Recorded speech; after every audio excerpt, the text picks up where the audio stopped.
No vídeo anterior sobre a Idade Média, nós vimos a queda do Império Romano no Ocidente, e junto da queda de Roma, o surgimento do Império Bizantino, e também a ascensão dos bárbaros germânicos na Europa.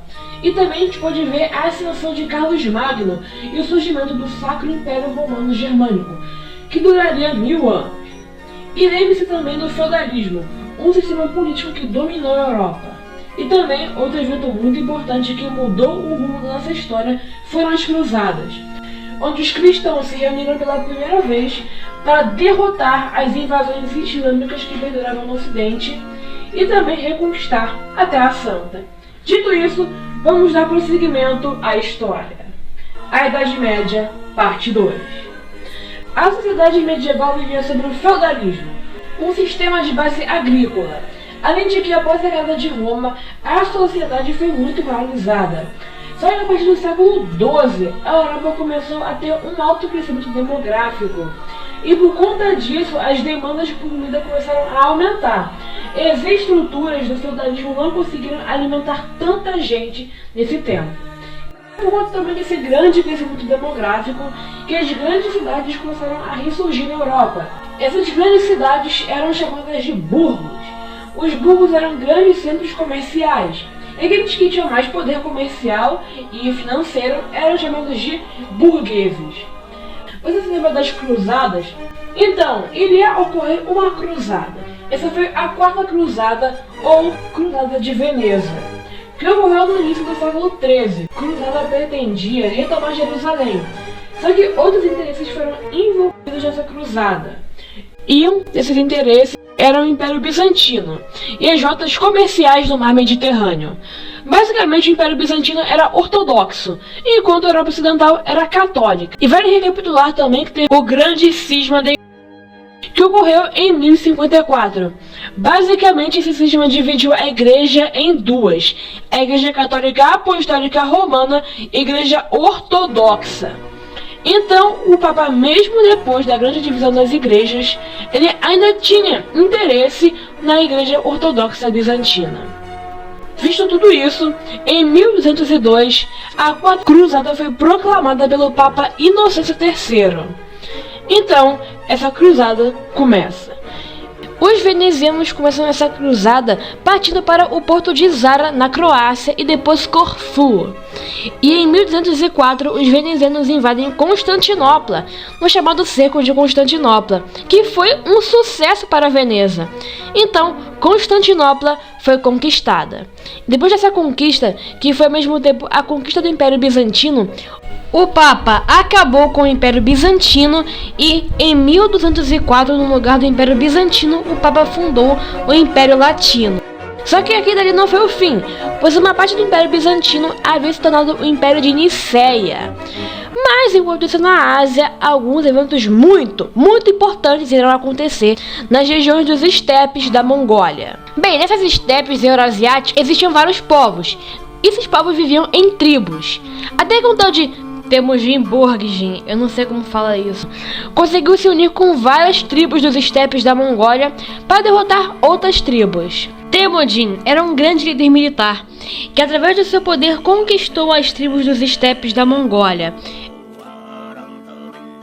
E por isso, em 1206, Temujin Borghin se tornou Gengis Khan, transformando aqueles territórios no Império Mongol. Gengis tinha reunido uma força absurda de guerreiros, além de táticas muito boas de guerra. Então, por conta disso, o Império Mongol teve uma rápida expansão, tanto que em pouco tempo as tropas mongóis já estavam invadindo a China, que na época era da dinastia Song. Por mais que os chineses tinham grandes muralhas que os protegiam, eles não conseguiram proteger Pequim das catapultas mongóis. Então Pequim, a capital da China, foi conquistada pelo Império Mongol. E depois dessa derrota, a China caiu para os mongóis. E em seguida, eles realizaram invasões na Ásia Central, conquistando as cidades de Samarcanda, Cara e outros territórios persas. E ao norte da Mongólia, as hordas mongóis invadiram a Rússia de Kiev. O líder mongol Batukhan foi responsável pela invasão de várias cidades russas, e em alguns anos os Rus que eram os povos que viviam na Rússia, haviam caído totalmente diante aos mongóis. E era perceptível que a avalanche mongol já estava chegando perto da Europa. Então os europeus viram que eles tinham um grande problema que estava chegando. Ih, rapaz. E, dito e feito, os mongóis começaram a invadir a Europa, para ser mais específico, o lado oriental da Europa. Começaram a conquistar Ucrânia, Polônia e Hungria. Os mongóis, ao longo da invasão, saquearam várias cidades. E, após a Batalha de Legnica, os mongóis haviam conquistado de fato o estado da Polônia. Então, os cavaleiros europeus, e inclusive os templários, foram derrotados por muitas hordas mongóis, que inclusive estavam indo rumo a Viena. Mas eles foram parados pelos cavaleiros, ainda bem. Mas agora nós devemos falar sobre um dos eventos culturais e intelectuais mais importantes da história. E aqui estou falando da escolástica. Esse evento refuta boa parte da tese de que a Idade Média foi a Idade das Trevas, pois foi na escolástica que muito do pensamento filosófico e científico foi desenvolvido. E um dos motivos é que a Igreja Católica sempre empreendeu a construção de várias universidades pela Europa. Mas enfim, foram nessas escolásticas que os conhecimentos da filosofia foram aprimorados, principalmente a filosofia aristotélica. Além de filosofia, as ciências eram amplamente desenvolvidas sem nenhum repreendimento, tanto que muitos dos monges escolásticos eram cientistas e ajudaram a desenvolver o método científico, como o monge Alberto Magno. E outro nome muito importante da escolástica foi São Tomás de Aquino. São Tomás de Aquino foi um filósofo que usou a sua racionalidade para provar a existência de Deus, e isso através de 3 argumentos: o cosmológico, o ontológico e o moral. E agora a gente deve falar de novo sobre os venezianos. Então, lembra que eles invadiram Constantinopla e o Papa proclamou o Império Latino? Então, depois que esse império foi criado, na cidade de Niceia surgiu o Império de Niceia, e foi nesse império que o líder Miguel VIII Paleólogo se uniu com Gênova para reconquistar Constantinopla. Então, em 1261, as tropas de Miguel Paleólogo, junto com Gênova, invadiram Constantinopla e conseguiram reconquistar a cidade. E assim o Império Bizantino foi restaurado e Miguel VIII Paleólogo se tornou o novo imperador bizantino com a sua dinastia, a dinastia Paleóloga. No ano de 1271 começava a Nona Cruzada, sendo essa considerada a última cruzada. Nessa cruzada, o inglês Eduardo I guerreou contra o sultão Baibars. O motivo dessa cruzada foi que a hegemonia cristã estava limitada apenas à região da Terra Santa. Então por isso essa cruzada foi proclamada. E ela foi bem curta e não teve muita eficácia. E no final das contas eles não conseguiram, assim bem dizer, nada com essa cruzada. E aí terminava as cruzadas. Uma causa nobre, infelizmente, havia sido tomada pela ganância de reis europeus. E toda essa desunião acabou fazendo com que em 1291 o sultão do Egito conquistasse Acre, acabando de vez com o reino de Jerusalém e o sonho cristão de uma terra santa. Agora voltando para a região da Anatólia.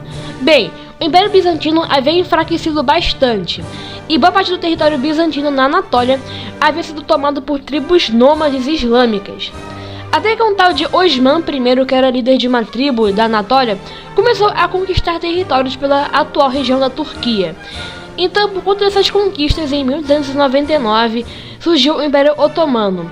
O nome otomano é derivado de Osman, que em turco era pronunciado Ottoman. E pouco tempo depois da fundação do Império Otomano, eles já estavam entrando em conflito com os bizantinos, em busca de conquistar esse império de uma vez por todas. E agora chegamos em mais um século, o século XIII. E bem, foi nesse século que vai acontecer uma coisa bem triste, um evento trágico mesmo. Enfim, como Jerusalém havia sido conquistada pelos islâmicos, os templários não tinham mais motivo para existir. Então, os cavaleiros templários voltaram para os seus respectivos países. Só que na França, o rei Felipe IV ele estava endividado com os templários.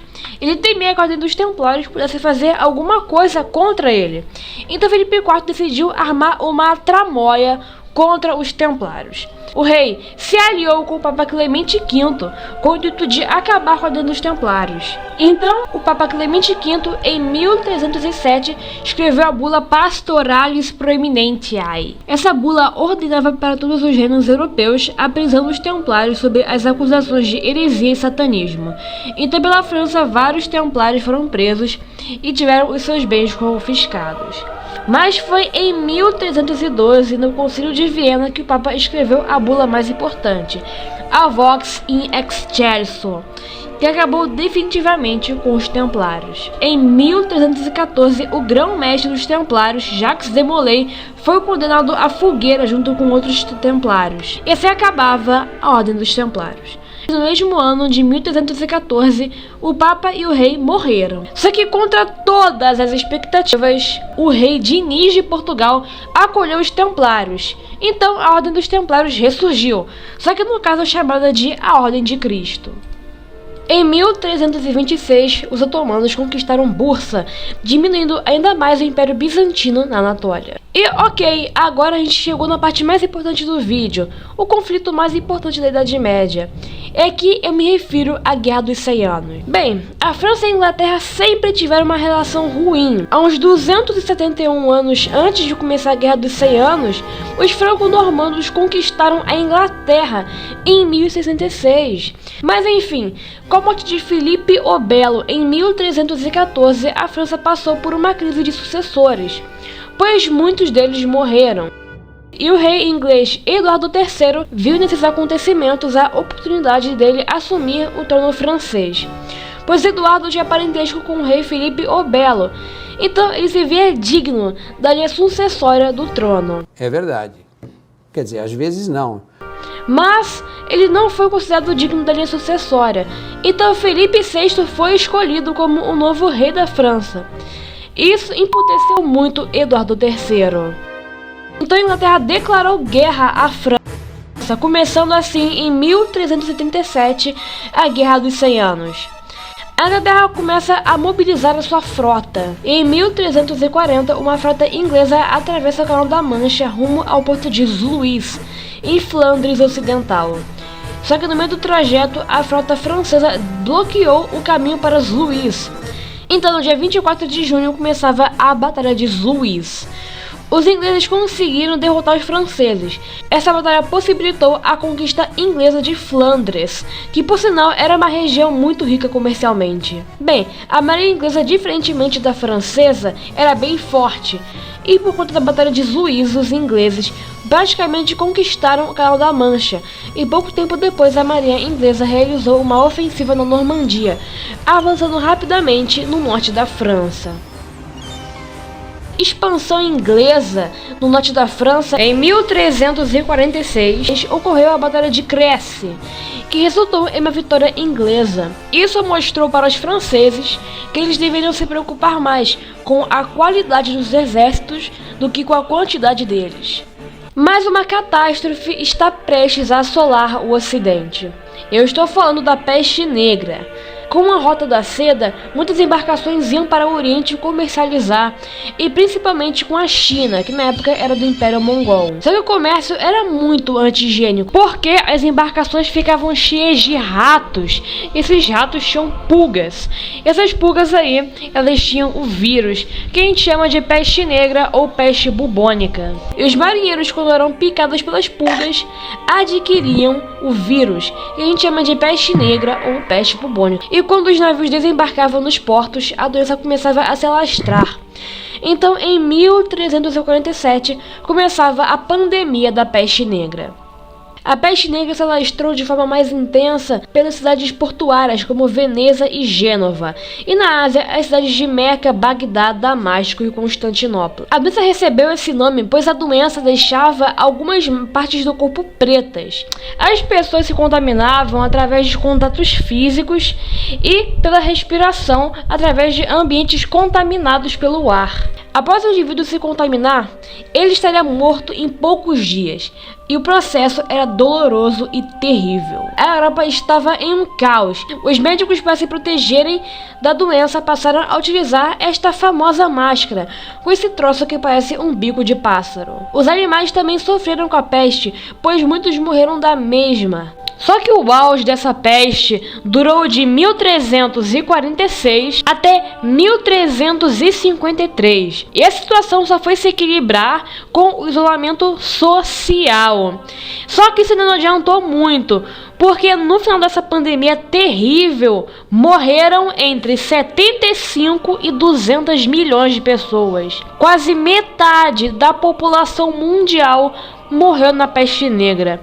E vale lembrar que os números ainda estão em discussão entre os historiadores, mas foi uma peste terrível que ceifou a vida de muitas pessoas, num caos e sofrimento nunca visto antes.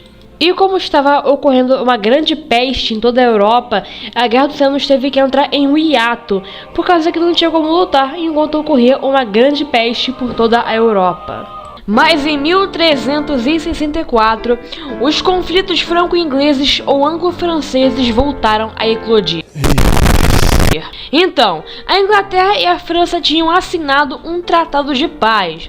Esse tratado, assinado em 1360, a Inglaterra ficou com a metade do território francês, mas foi sob o reinado de Carlos V que a França decidiu tomar uma iniciativa contra os ingleses. Então começava em 1364 o segundo período da Guerra dos 100 Anos. E bem, a França nesse período conseguiu recuperar alguns territórios que eles haviam perdido para os ingleses. Mas a gente deve dar uma voltada lá para a Ásia. Bem, e ver como está o Império Mongol.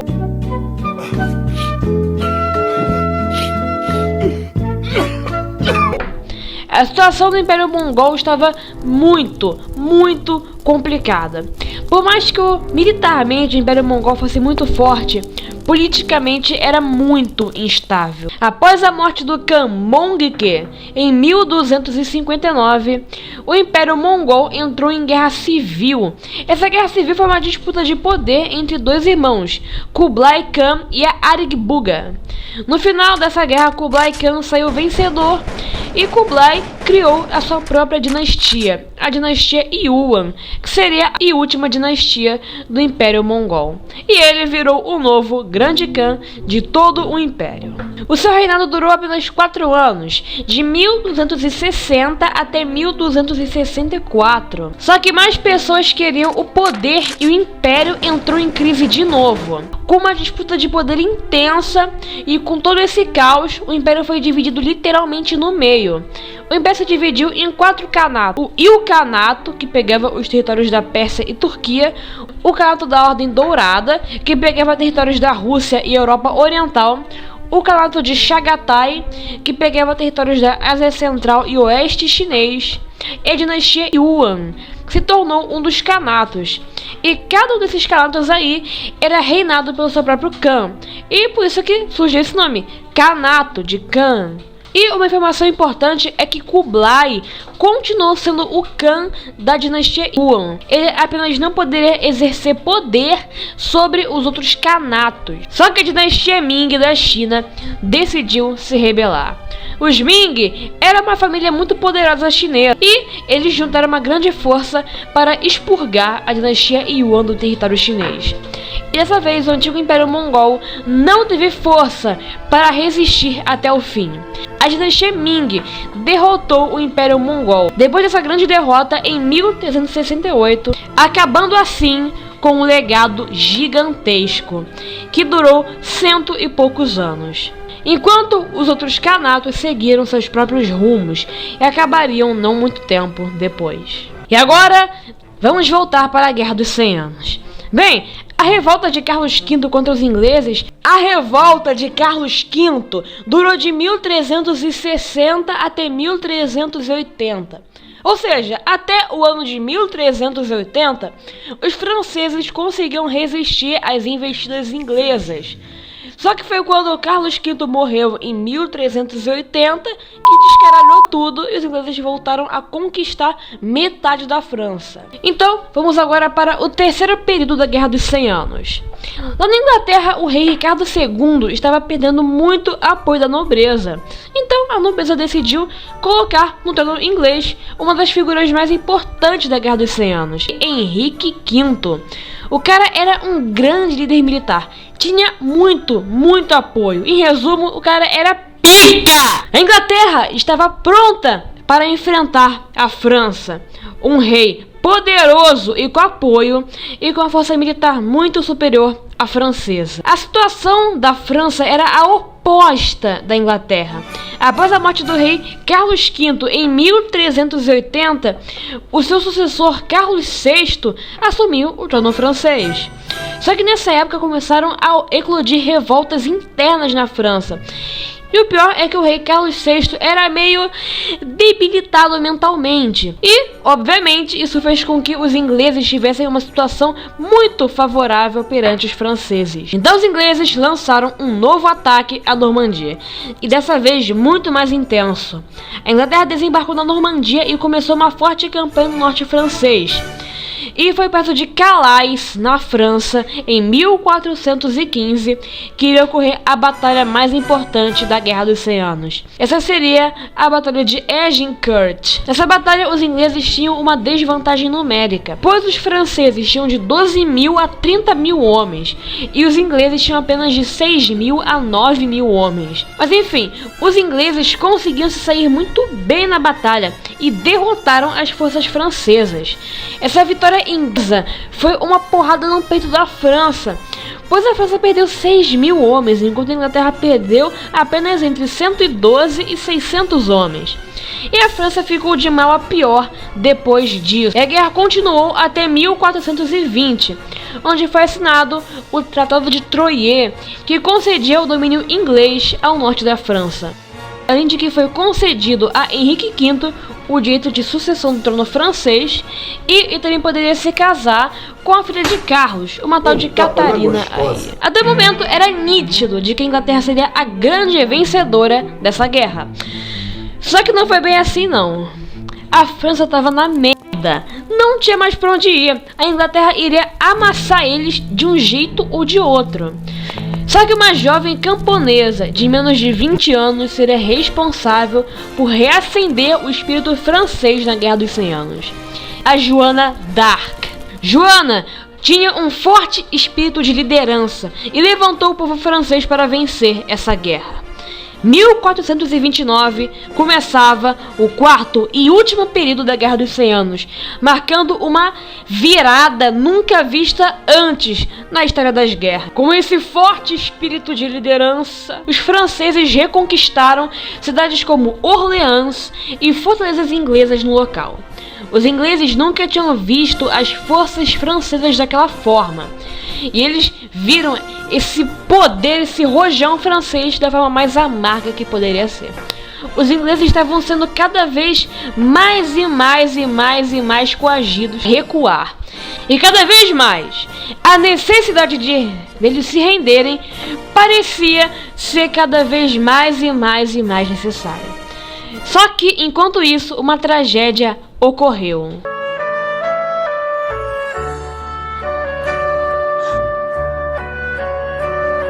Joana d'Arc foi capturada pelos borgonheses no cerco de Compiègne em 23 de maio de 1430. Os borgonheses então transferiram Joana d'Arc para os ingleses e organizaram um julgamento. Joana d'Arc foi condenada e queimada na fogueira em 30 de maio de 1431. E assim morria aos 19 anos uma das figuras mais importantes da Guerra dos 100 Anos. Só que essa atitude seria um pesadelo para os ingleses, pois após a morte de Joana d'Arc, a fúria francesa ficou cada vez mais incontrolável. E depois de toda essa guerra, nós finalmente chegamos na sua última batalha, e a decisiva. A Batalha de Cassyon, a última da Guerra dos 100 Anos. 17 de julho de 1453. A batalha foi muito dura, foi intensa, mas no final, quem conseguiu sair com a melhor foi a França. A batalha foi difícil, os ingleses tentaram resistir, mas não foi dessa vez. Eles perderam a Batalha de Cassyon. E a França havia vencido a Guerra dos 100 Anos, marcando uma grande virada na história da guerra.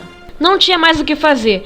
Os caras venceram 3 conflitos seguidos e perderam o último. Foi o que aconteceu. Os ingleses não tinham mais para onde correr. Acabou que a avalanche foi muito mais forte do que eles conseguiriam segurar. Em resumo, eles pipocaram legal. E depois de 116 anos de porradaria consecutiva, acabava a Guerra dos 100 Anos, com uma vitória decisiva francesa. No final, essa batalha foi a extinção definitiva dos planos ingleses na Europa continental. No final também, essa guerra foi um fortalecimento patriótico muito forte do povo francês. Isso em breve iria ajudar na formação da monarquia nacional absolutista da França. Depois dessa guerra, a Europa parecia estar um caos. Só que isso não foi nada perto do que vai acontecer agora. No mesmo ano do fim da Guerra dos 100 Anos, ocorreu uma catástrofe para todo o mundo ocidental, a queda de Constantinopla. O sultão Mehmed II decidiu realizar uma façanha. Ele iria lançar um ataque definitivo para acabar com Constantinopla, coisa que nunca tinha sido feita antes. Então, em 1453, Mehmed lançou um cerco implacável contra a cidade de Constantinopla, que durou por um mês. Os turcos, ao longo dos dias, disparavam vários canhões contra as grandes muralhas da cidade. O ataque também ocorreu pelo mar, pois os turcos haviam dominado completamente o Estreito dos Bósforos. Só que os bizantinos resistiram bravamente. Os otomanos disparavam muita, mas muita bala contra a muralha. E pouquíssimo tempo depois, os cavaleiros eles reajeitavam a muralha, ela estava novinha em folha. Nem mesmo os poderosos guerreiros janízaros, que eram a tropa de elite do Império Otomano, conseguiam penetrar o suficiente aquela muralha. Mas o inesperado aconteceu. Vendo a brecha, os turcos não perderam a oportunidade e invadiram Constantinopla definitivamente. A situação foi desesperadora. Os turcos invadiram Constantinopla oficialmente. O último imperador bizantino, Miguel Paleólogo, se atirou no meio do exército turco e foi rapidamente morto. E os cavaleiros que sobraram estavam sem opção, não tinha mais para onde correr. Os otomanos iriam conquistar o Império Bizantino. Os cavaleiros se renderam. E assim, em 29 de maio de 1453, o Império Otomano conquistava Constantinopla. Assim acabava o Império Bizantino. Assim acabava a Idade Média de uma forma trágica. E esse foi o final trágico da Idade Média. Uma época de muitas conquistas, avanços e de muita história, acabava com a derrota do povo ocidental mais uma vez. Só que parece, amigos, que há males que vêm para o bem. E a queda de Constantinopla foi um deles. Depois da conquista de Constantinopla, os turcos eles barraram completamente o acesso que os ocidentais tinham ao comércio do Oriente.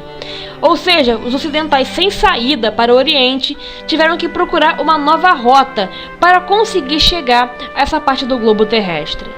Então, ao longo dos anos, várias explorações marítimas foram realizadas, e Portugal foi a principal nação nesse período. O grandioso Vasco da Gama atravessou o Cabo das Tormentas. Passou, contornou a África e chegou à Índia. Era simplesmente o começo de uma nova era para a humanidade. Parecia que tudo tinha acabado com a queda de Constantinopla, mas era só o começo. Inspirado, Cristóvão Colombo decidiu chegar na Índia também, junto com Portugal. Só que Cristóvão Colombo não achava interessante contornar a África. Ele queria encontrar uma nova rota para chegar na Índia, pois ele queria chegar no leste pelo oeste. E nessa, ele acabou descobrindo a América sem querer, querendo literalmente. Civilizações que nunca tinham se visto antes se descobriram pela primeira vez, pro bem ou para o mal. Aquele era o início de uma nova era. O mundo agora era mais conhecido pelo homem e começava a Idade Moderna.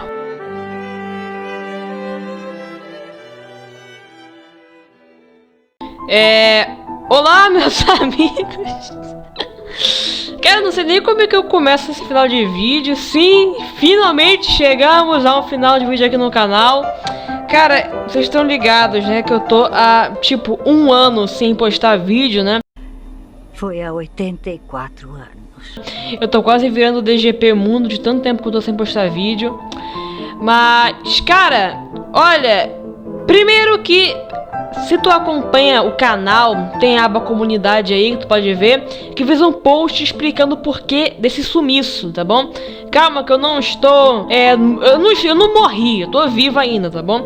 Eu não tô, assim, vendo anime nem nada. Eu estou, teve prova na minha escola, consegui, né, teve prova, dificuldades, os caralho a 4 aí. E, bem, eu consegui, cara, acho que eu consegui, acho que tá tudo bem aqui comigo, entendeu? Porém, teve essa questão aí do computador, meu computador que ele quebrou, então tive que ficar por fora. E cara, esse vídeo é a produção mais pesada que eu já fiz em toda a minha história de canal, tá bom? Esse vídeo foi muito difícil de fazer. Mas galera, muito obrigado e o canal voltou! Ei! É isso! Tchau!